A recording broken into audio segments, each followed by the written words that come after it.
连外道路工程顺利竣工，道路开通，竟被香花素果轻易垄断，糖果饼干经营财宝。县长王惠美、台水公司董事长魏明谷、立委陈淑渊和大村乡各界代表共同焚香祝祷，见证大学学府路连外道路正式启用。我们学府路的这个连外道路的这一段道路呢的开通呢，也是其中之一。因为这个开通了以后呢，会简化了上下班、上下学的一个交通的流量。另外呢，不管是到彰化、到大村、到园林呢，都会增加它的一个便利性。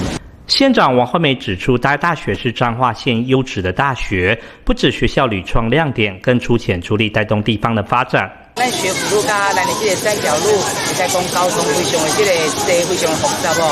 这条路拓宽了以后，会使疏解到我们三角路的一些车辆。那未来呢，咱是旁边有一个东张的这个建设哦。那我们往北会从台中衔接到我们彰化，一直呢到我们的这个南投地区哦。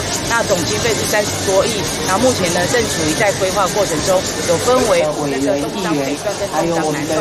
那现在北段的部分已经在各位代表、各位里长，总共的这个费用，彰化县政府就要7亿哦。那但是呢，对于我们地方的这个交通的便利哦，那可以说可以纵贯我们的这个南北区哦。所以我们现在也极力在做这个施设以及呢未来的这个规划。大学为改善交通问题，创造在地共融，特别提供945平方公尺校地当作道路用地，在彰化县政府核拨经费与大村乡公所负责工程施工的大力促成下，完成学府路延伸连外道路的工程。